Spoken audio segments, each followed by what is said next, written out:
What is FTP? Well, FTP is short for File Transfer Protocol. And as we can see here, there's a whole lot of information here about File Transfer Protocol. Now, if you're familiar with working on the internet at all, you're more than likely familiar with a different protocol, and that's the HTTP. But we're talking about File Transfer Protocol in this case.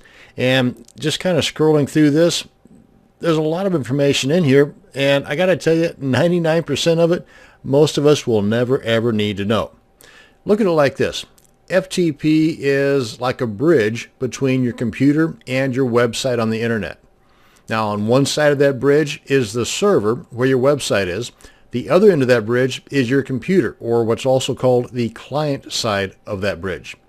Now, there are lots of programs or software that can be used to transfer the files across that bridge. Now, some of those programs or software are free and some are not. But you really need not look any further than your own internet browser, like Chrome, Safari, Internet Explorer, or Firefox, to kind of test out this FTP software. Sticking with this bridge analogy, the browser method is just a one-way bridge. In other words, in most cases, you can connect to the server, but can only download from the server to your computer.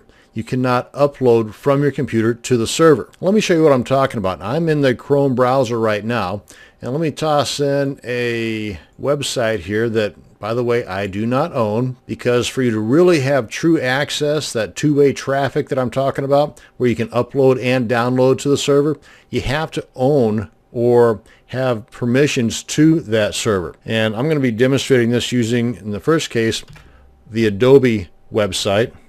The fine folks that bring us Photoshop and Adobe Acrobat and all that stuff. Just type in FTP://adobe.com, or as in this case, I also put that ftp.adobe.com. Sometimes you need the FTP in there, sometimes you don't.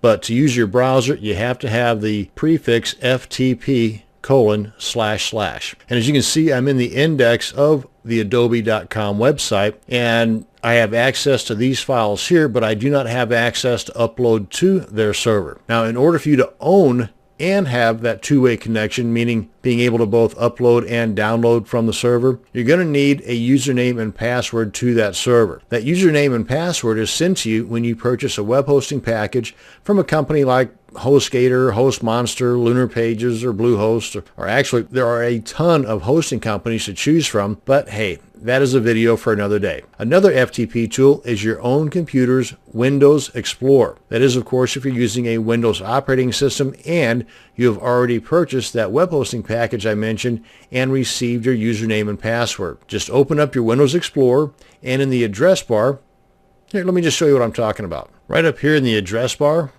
you just want to type in FTP://.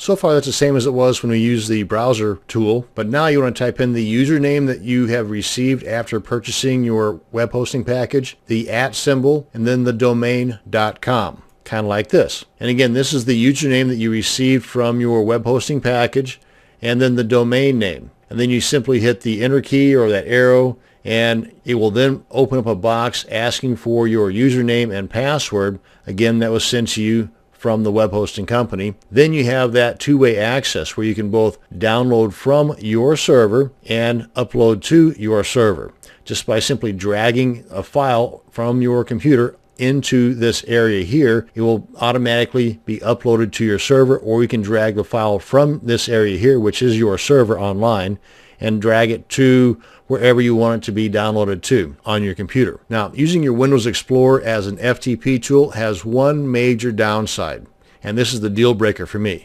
It is as slow as cold molasses. And if you aren't familiar with how slow cold molasses is, just take it from me, it's super duper slow. Now, the more popular FTP tools, or client programs as they're also called, are like Smart FTP or Acute FTP, or the very powerful and free FileZilla. But remember, no matter which FTP tool you decide to use, you're going to need to purchase web hosting, and you're going to need a domain name. Sometimes those domain names come with the web hosting package you purchased. You just got to do a little bit of shopping around. But as I mentioned earlier, that's a video for another day. This is going to bring us to an end to this video on what is FTP. Thanks for watching, and you have a great day.